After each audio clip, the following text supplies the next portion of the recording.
Marcos 9, a partir do 14, diz assim: Quando eles se aproximaram dos discípulos, viram numerosa multidão ao redor e que os escribas discutiam com eles.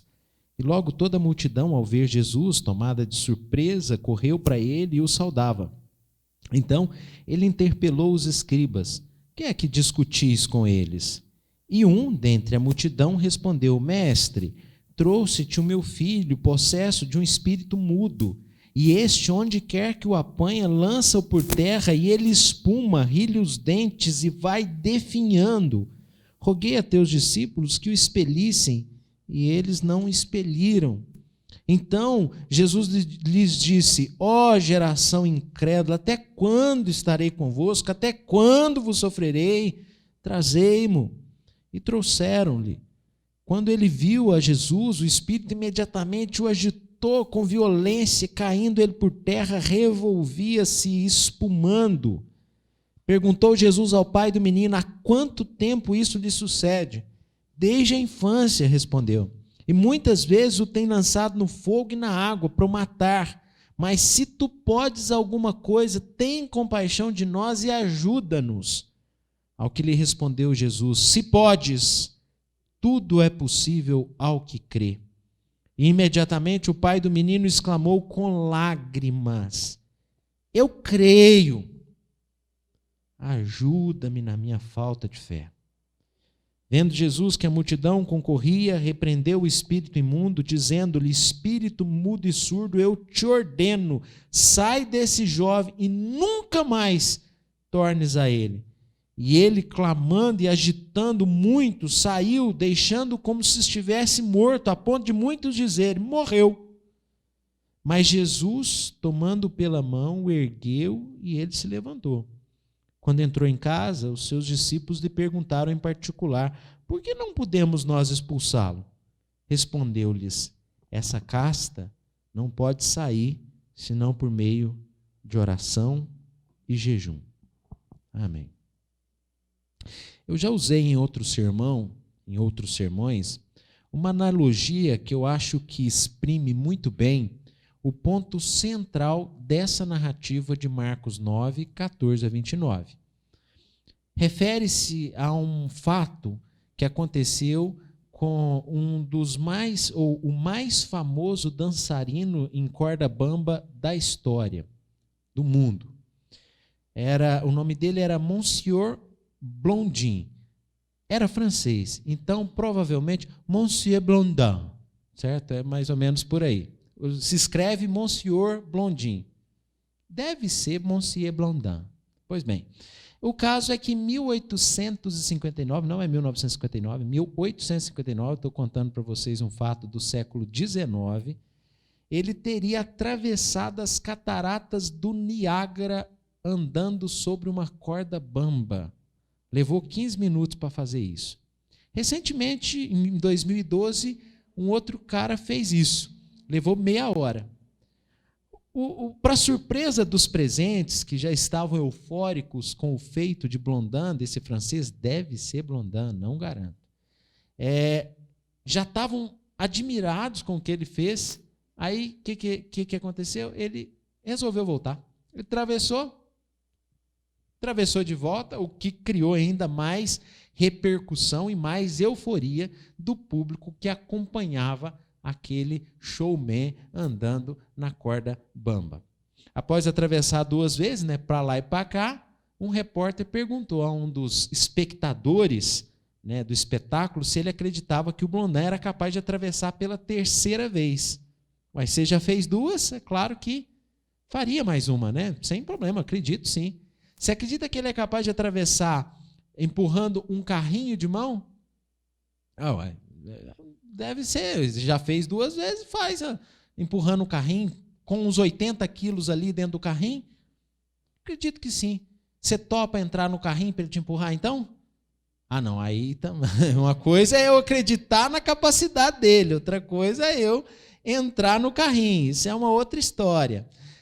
Pois é, irmãos, esse texto fala aqui de um pai que, de maneira prática, reconhece o limite da sua fé. Eu acredito, eu creio, mas ajuda-me na minha falta de fé.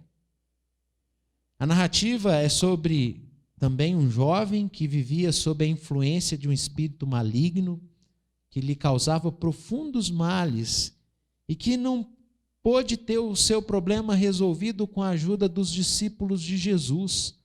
Somente o Senhor pôde conduzir aquele jovem à sua libertação. É no inteirinho desse processo que nos foi registrado pelo evangelista João Marcos, que o pai daquele jovem rapaz experimentava essa fraqueza em relação à sua fé no Senhor Jesus e no poder do Senhor Jesus, porque ele diz: se pode, ajuda-nos.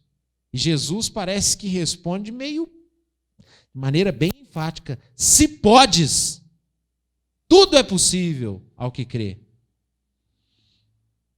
Esse diálogo de Jesus com aquele pai, que nós consideramos ser o trecho que ocupa a centralidade dessa parte do capítulo 9. E é por isso que o tema da mensagem é fé e incredulidade. Mas não se engane, embora seja esse o clímax da narrativa, há muitos elementos aqui com aplicações significativas demais para a nossa vida espiritual, para a vida da igreja como um todo. Voltemos os olhos então para o texto e analisemos os primeiros versos, 14 e 15, que diz o seguinte: eles estavam, quando eles se aproximaram dos discípulos, viram numerosa multidão ao redor e que os escribas discutiam com eles. E logo toda a multidão, ao ver Jesus, tomada de surpresa, correu para ele e o saudava. No último domingo, pela manhã e à noite, nós nos voltamos para as narrativas anteriores. Uma da subida ao monte com a maravilhosa transfiguração, uma experiência transcendental de Pedro, Tiago e João, que viram ali Jesus transfigurado, quando a humanidade, o véu da humanidade de Jesus foi retirado e ele pôde ser contemplado pelos discípulos mais próximos na majestade divina da sua pessoa. Ao voltar desse tempo precioso, eles desceram o monte, foi a segunda perícope, onde eles conversaram sobre aquela experiência espiritual transcendental, e ali eles tiveram um diálogo, eles conversaram até sobre a questão de Elias, e a restauração. No eco da experiência edificante, nós temos esse diálogo enquanto eles descem do monte, está no verso 9 até o versículo 13, onde eles estão discutindo o significado do ministério de Elias e o tipo de restauração que Deus vinha operar através dele, do Elias e do próprio Messias. E depois de experiências como essa, seja a experiência transcendental no alto do monte, ou a experiência edificante de ouvir Jesus falar sobre o ministério de Elias, sobre restauração, na descida do monte, agora os discípulos têm que encarar a dura realidade que ainda permanece e permanecerá até que tudo se cumpra, até que o reino de Deus seja definitivamente estabelecido. O bispo Riley faz um interessante comentário dessa passagem, dessa mudança de cena, do alto do monte, da descida edificante do monte, até esse momento em que, o que aconteceu ali? Escribas estão assediando os discípulos, porque os discípulos não conseguiram resolver o problema do pai, que está desesperado porque tem um demônio, um espírito maligno que está causando mal ao seu filho. Os discípulos não puderam fazer nada, os escribas estão assediando, a multidão fica surpresa de ver Jesus se aproximar, e aí nós temos um contraste muito grande, irmãos. Veja, para Pedro, Tiago e João, que tiveram a experiência tal como tiveram, e depois descem tranquilamente o monte, conversando com Jesus sobre coisas maravilhosas a respeito da restauração que Deus tem preparado através do Elias e do Messias, que vieram para causar ou para trazer restauração espiritual, e agora eles estão de frente do diabo. E não só isso, mas dos escribas, que estão ali, assediando, questionando. E aí o bispo Riley, sobre esse contraste, diz: olha, o contraste entre estes versículos e aqueles que os precedem é surpreendente, Passamos do monte iluminado da transfiguração para o vale escuro da obra do diabo. Descemos da visão da glória para o conflito em torno de uma possessão demoníaca. Passamos da bendita companhia de Moisés e de Elias para a maldita companhia dos escribas incrédulos e também do diabo. Deixamos de lado o antegozo da glória eterna e a voz solene de Deus Pai, que testificou sobre o Deus Filho, e uma vez mais retornamos a uma cena de dor, fraqueza e miséria. Um menino que sofria agonia em seu corpo, um pai tremendamente aflito e um pequeno grupo de fracos discípulos desconcertados pelo poder de Satanás, incapazes de prestar qualquer alívio. Conforme percebemos, o contraste é grandioso. Esse evento, irmãos, parece até, esse contraste, a figura da parte que eu tenho considerado como o centro da narrativa do texto. Por quê? De um lado, eu creio, representando o alto do monte da comunhão com Deus vivo. Do outro lado, ajuda-me na minha falta de fé, representando o profundo vale da incompetência espiritual dos discípulos na libertação de um jovem atacado pelo diabo.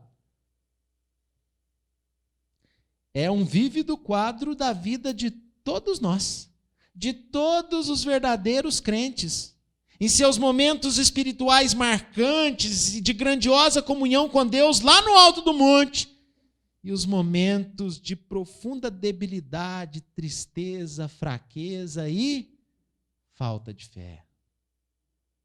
Saibam que nessa realidade caída que nós vivemos, as visões da glória e antegozos do céu experimentados nos períodos passados no monte são mais exceção do que regra.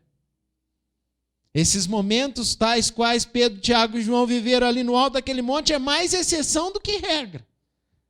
A regra é o vale escuro das obras do diabo, nesse mundo caído, nessa realidade que a gente vive. O versículo 15 diz que a multidão se surpreende ao ver Jesus novamente, depois desse curto período em que ele esteve ausente com os discípulos lá no monte.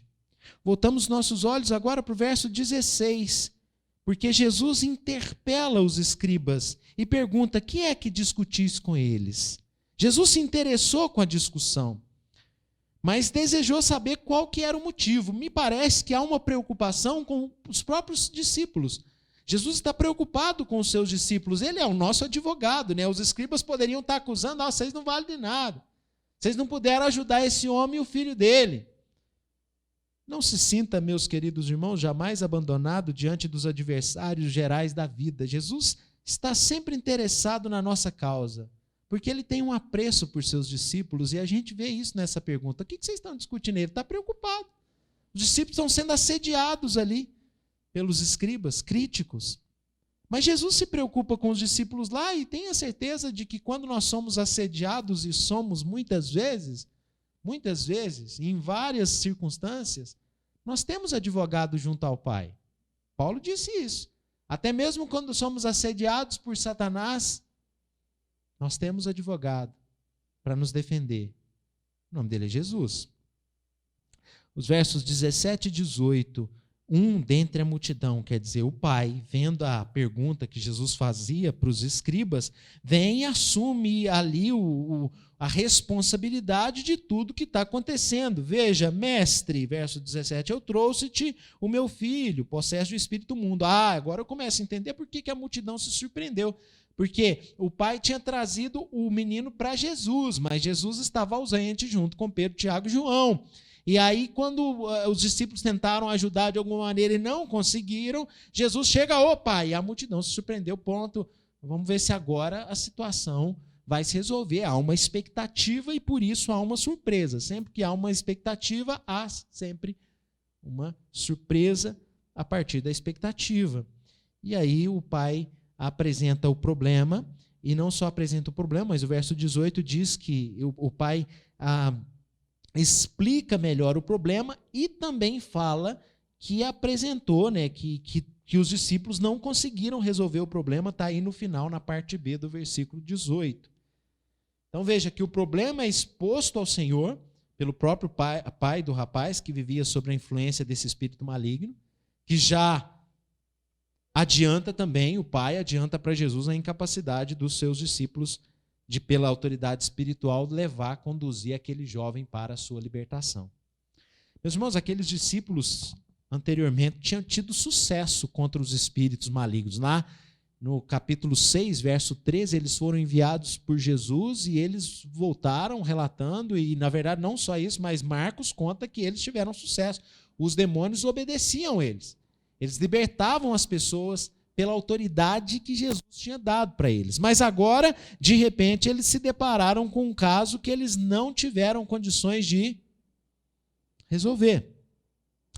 Meus irmãos, a humilhante experiência da incompetência, às vezes é muito útil para nós, né? E eu acho que aqui nesse texto ela é muito útil, porque a humilhante experiência da incompetência nos conduz à percepção de que, ou nos ensina aquele princípio lá de João 15:5. Alguém lembra o que está lá em João 15:5?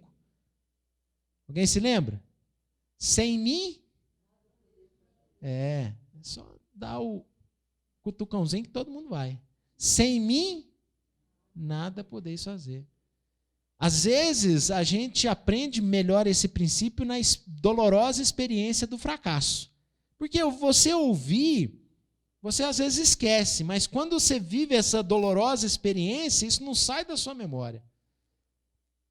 As coisas que a gente costuma aprender apenas por ouvir, muitas vezes são esquecidas. E esse fracasso dos discípulos nos alertam da nossa limitação, da nossa incompetência, da nossa necessidade da presença de Jesus em cada situação da nossa vida, em cada desafio da nossa vida, a gente precisa de Jesus. Então, quando alguma coisa sair errado, quando você não der conta, ou quando você se frustrar, que você pegue a principal lição de todas. Você depende totalmente de Deus e de Jesus. Quer dizer, de Deus através de Jesus. Eu vivo muito isso. Quando começa tudo estar muito bem, eu começo a empinar um pouquinho, Deus já vem Deus já permite a quebrar a cara para poder lembrar, opa, nada tenho que não tenha sido me dado, como diz o apóstolo Paulo aos irmãos de Corinto. E aqui os discípulos se deparam com a sua incapacidade e com a capacidade de Jesus. Voltamos os olhos para o verso de número 19. Então Jesus lhes disse: ó geração incrédula, até quando estarei convosco? Até quando vos sofrerei? Trazei-mo, quer dizer, traz o menino.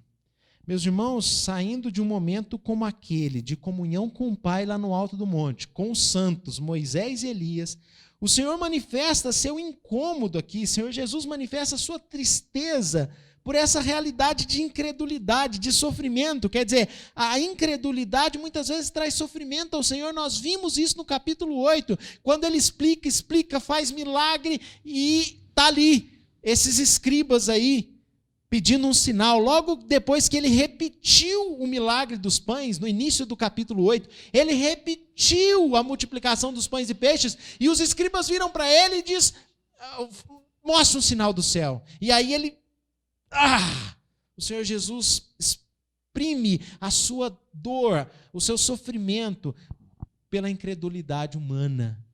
E aqui, mais uma vez, o texto não deixa de nos fazer lembrar quando Moisés desceu do Sinai, que ele teve uma experiência teofânica, tal qual Pedro, Tiago, João e Jesus tiveram lá no monte, com o Pai, a voz do Pai, a presença de Elias, a presença de Moisés. Mas assim como Moisés desceu do Sinai, lá no Antigo Testamento, em Êxodo capítulo 32, se deparou com o quê? Deparou com descrença, infidelidade, bezerro de ouro.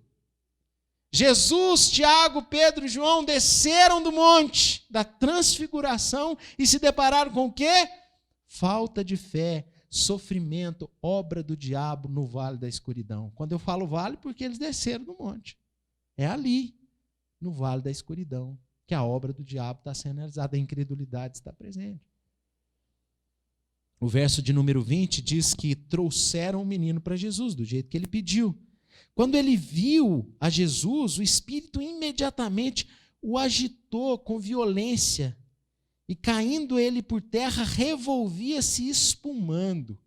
Meus irmãos, normalmente as narrativas bíblicas sobre o encontro de Jesus com espíritos malignos sempre revelam que estes anjos caídos reconheciam a autoridade e o poder do Senhor. O espírito maligno revela ali uma rebeldia, se debate porque está diante de alguém que é maior. E eu quero fazer maiores considerações a partir da ação de Jesus em relação àquela possessão. Mas antes, olhemos para o verso 21, porque nós temos uma pergunta de Jesus feita ao pai do menino e uma resposta que precisa das nossas considerações. Olha o verso de número 21. Perguntou Jesus ao pai do menino: há quanto tempo isso lhe sucede? Parece que o Senhor teve a intenção de que ficasse registrado no Evangelho o sofrimento, ou há quanto tempo aquela família vinha passando de sofrimento, né? Os anos que essa situação terrível estava ali diante daquela família, que aquele jovem rapaz estava sofrendo, e por isso que o pai está pedindo socorro. Então o Senhor Jesus pergunta: há quanto tempo? E qual que é a resposta do pai, irmãos? Qual que é a resposta do pai aí no final do verso 21? Qual que é a resposta do pai? Desde quando?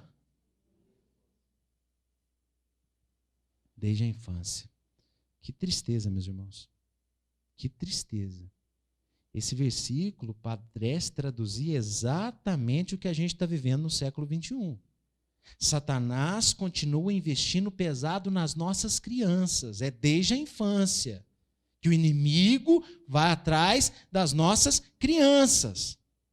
É através de desenhos animados, através de professores inescrupulosos, estão tentando capturar a mente dos nossos filhos com conceitos diabólicos, contrários à palavra de Deus, que confunde a cabecinha dos nossos pequenos. É assim que Satanás age, desde a infância. E enquanto Satanás está investindo na vida dos filhos, os pais crentes não se levantam para defender seus pequenos. Não procurem incutir na cabeça dos seus pequenos a verdade da palavra de Deus. E nós precisamos nos levantar para defender as nossas crianças. Ou a gente faz isso, ou a gente perde eles nas próximas gerações. A gente tem uma escola dominical aqui para ensinar as crianças. Eu louvo a Deus que eu comecei um trabalho com os adolescentes, né, ensinando os pontos mais básicos da fé cristã. Temos as irmãs preparadas para ensinar as crianças, e muitas vezes, como aconteceu hoje, a gente não tem criança, mas isso não é por falta de necessidade, é que os pais preferem deixar o diabo investindo sozinho nos filhos deles. Precisamos rever as prioridades. Saiba que se você não investe nas crianças, nos adolescentes, no seu filho, não encoraja, o sangue dele recairá sobre você. O sangue recairá sobre os responsáveis. A não ser que os pais, os responsáveis, estejam assumindo o papel dentro das suas casas. Porque se não há um investimento na participação do filho, na escola dominical, saiba que o diabo está investindo direitinho nele. Você não, mas o diabo a semana inteirinha está investindo através de, como eu disse, desenhos animados, professores inescrupulosos, várias estratégias. O pai respondeu para Jesus, desde a infância. E aí eu digo, queridos pais e responsáveis, revejam as prioridades que vocês estão tendo em relação aos seus filhos. Porque o texto está nos mostrando que o diabo investe pesado. Os versos 23 e 24, Jesus responde aquele... Aí no verso 22, né, o pai ainda descreve o que o diabo fazia com aquele rapaz, né, já era um moço, mas desde a infância o diabo já tinha lançado ele na água para o matar, já tinha lançado no fogo. E aí o pai fala, se tu podes alguma coisa, tem compaixão de nós e ajuda-nos. Essa palavra do pai revela ali uma certa insegurança a respeito do que Jesus poderá fazer. Se tu podes alguma coisa, ajuda-nos. Né? Então não revela aquela confiança, Senhor, é só o Senhor que pode nos tirar dessa. Mas não, se tu podes. E aí por isso Jesus responde firmemente, se podes, tudo é possível ao que crê. Jesus está dizendo para ele, você tem que crer, não pode haver dúvida. E nós precisamos aprender a crer, a confiar. E aqui, meus irmãos, verso 23 e 24, para mim é o clímax dessa narrativa, porque o pai vai responder no verso 24, com lágrimas. E aí é importante porque há fraqueza, mas quando você tem lágrimas, via de regra, claro, tem a lágrima de crocodilo, né? Mas via de regra, aparentemente, pela narrativa de Marcos, não é lágrima de crocodilo.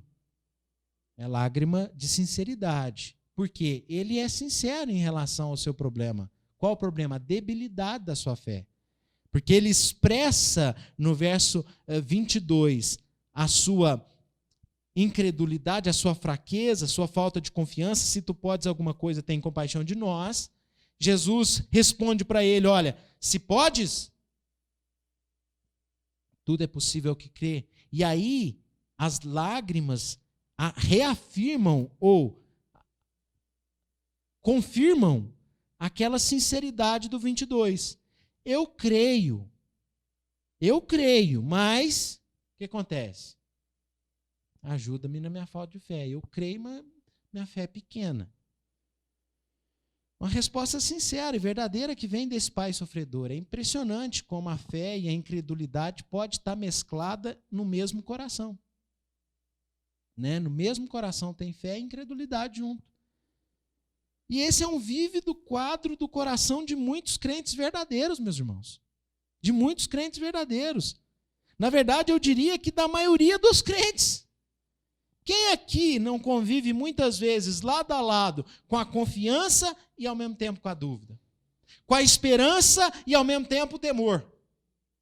É ou não é? Coisa alguma é perfeita em um filho de Deus.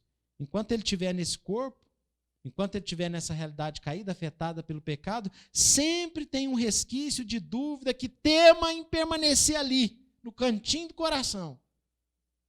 Sempre está ali, que nos traz insegurança, nos traz desconforto, nos traz ansiedade. Né? Às vezes esse resquício de dúvida ele é maior do que deveria e você começa a ficar ansioso e você não tem paz, porque de repente a dúvida está maior do que a fé, do que a confiança. Há uma linda e realista frase do Spurgeon, que na minha opinião retrata com muita fidelidade o que a gente vê nesse texto aqui. Porque o Spurgeon, pensando nessa realidade caída desse mundo, nessa realidade contaminada pelo pecado, ele fala uma coisa muito interessante que tem muita ligação com aquilo que a gente lê lá no versículo 17 de Gênesis 3, quando Deus diz para Adão assim, maldita é a terra por tua causa. Maldita é a terra por tua causa. Aí o Spurgeon diz o seguinte, olha, há pecado até na nossa santidade. Há incredulidade na nossa fé. Há ódio no nosso próprio amor. Há a lama da serpente na mais bela flor do nosso jardim. E é assim. É possível que cada um de nós, muitas vezes, nos vejamos nesse próprio pai, que diante da palavra do Senhor, nós não temos onde esconder a nossa fraqueza espiritual. Eu creio, Deus, eu creio, meu Senhor Jesus, mas ajuda na minha falta de fé, na minha debilidade, na minha fraqueza. Os versos 25 a 27. Viu que Jesus, que a multidão juntou ali, né? Todos se aglomeraram. E ele então, diante de toda a multidão, mais uma vez, manifestando o seu poder, verso 25, repreendeu o espírito imundo, dizendo, espírito mudo e surdo, eu te ordeno, sai deste jovem e nunca mais torne a ele. E o espírito clamando, agitando, gritando, saiu deixando o menino como se estivesse morto, a ponto de algumas pessoas até pensar que o menino tinha morrido mesmo. Está aí no versículo de número 26. Aqui a gente precisa pensar na autoridade de Jesus sobre o maligno, né? Na restauração completa que esse jovem teve. Em seguida, o Senhor vai levantar ele pela mão, no verso 27, vai colocar ele de pé. Veja, Jesus o ergueu, Jesus o levantou, Jesus restaurou aquele jovem depois de tanto tempo. Depois de tanto tempo. O Espírito que era poderoso para os discípulos é ridículo para Jesus. Eu te ordeno e pronto, acabou. E isso tem que trazer um consolo para nós também, meus irmãos. Porque isso deve nos consolar diante dos nossos inimigos. Maior é o que está em nós do que o que está no mundo. O diabo pode investir nos pequenos, desde a infância. Mas maior é o Espírito de Deus. O nosso papel é encher os nossos filhos com o Espírito de Deus. Cultivar a oração, trazer os meninos para a escola dominical, fortalecer os meninos no sentido de participar das atividades. Porque se você não investe, eu repito, o diabo investe. Mas se o Espírito de Deus habita, maior é o que está em nós do que o que está no mundo. Jesus é quem manda. Satanás é forte, diligente, ativo, malicioso. A gente está vendo aqui. Mas Jesus é mais forte, mais diligente, mais ativo e totalmente bondoso e capaz de nos salvar até o fim, tanto do diabo quanto do pecado. Jesus nos salva inteira e completamente. Ninguém vai arrebatar as minhas ovelhas das minhas mãos. Ninguém. Nos versos 28 e 29, nós temos mais uma séria verdade espiritual, porque quando Jesus passa tudo aquilo, e o jovem está restaurado, e pela primeira vez, aquele pai e aquele filho podem ir para suas casas com o problema resolvido depois de anos de tristeza, de dor, de sofrimento, de insegurança, de miséria. O pai e o filho vão para casa com a vida restaurada pelo Messias, porque a gente falou de restauração no domingo passado, é essa restauração, libertação dos cativos e oprimidos. Era assim no Antigo Testamento, o Espírito do Senhor está sobre mim, me ungiu para proclamar aos pobres a salvação, libertar os cativos e oprimidos, restauração que o Messias viria trazer. E Jesus esclareceu na descida do monte, e Jesus realizou no pé do monte. Aí agora que pai e filho estão restaurados, a gente tem mais uma séria verdade nos versos 28 e 29, porque Jesus também entra em casa com seus discípulos, e os discípulos perguntam ali mais particularmente, por que a gente não conseguiu, Senhor? Teve uns lá atrás que a gente deu conta, mas esse nós não conseguimos. E aí Jesus responde no verso 29, essa casta não pode sair senão por meio de oração e jejum. Veja que é uma verdade espiritual muito séria, que a nossa luta contra o diabo, ela é vencida na nossa comunhão com Deus, na nossa santidade. É isso que nos faz vencer os poderes das trevas. Nós temos um inimigo. Eu repito a frase de C.S. Lewis que eu gosto demais. Quanto menos você acreditar no diabo, mais ele perigoso é na sua vida. Quanto menos você acreditar nele, mais perigoso é. Porque você não vive vigilante. Vigiai e orai, para que não entreis em tentação, porque o diabo nos rodeia. E aqui nós descobrimos que para vencer Satanás é oração e jejum. Consagração, comunhão com Deus. Porque se eu estou cheio do Espírito Santo, maior é o que está em mim do que o que está no mundo. Eu quero concluir porque tem muitas coisas belas nesse texto, é um texto cheio de elementos interessantíssimos, mas eu queria perguntar para cada um que está aqui, quantas vezes nós somos como esse pai? Ou para quem nos assiste em casa, quantas vezes nós podemos olhar para esse pai aqui e perceber nele o retrato de cada um de nós? Você acredita? Com certeza. Mas então por que você não consegue largar esse remédio aí de ansiedade? Você acredita? Com certeza. Mas por que você não consegue ter paz e um sono tranquilo? Não tenha sobre ti um só cuidado, qualquer que seja, somente um, é muito para você. Larga a mão disso. É meu, somente meu, todo cuidado. Você confia ou não confia? Tem que confiar, tem que descansar. Porque você dizer, eu acredito, mas não se entregar em confiança aos cuidados de Deus, é aquela história, né? Pode até atravessar com o carrinho de mão, mas eu não entro aí de jeito nenhum. Talvez você esteja vivendo um momento em que seja necessário entrar no carrinho, abandonar o receio, acreditar de verdade. Viva a sua fé verdadeiramente. Eu convido os irmãos que estão aqui presentes, eu convido os irmãos que nos assistem para aproveitarmos essa passagem que nós lemos nessa noite, e estamos refletindo sobre ela, para fazermos a mesma oração do pai desesperado. Ajuda-me na minha falta de fé, Senhor Deus, porque está faltando fé. Está faltando fé. Porque se não tivesse faltando fé, eu não estava passando porque eu estou passando. Está faltando fé aqui, ó.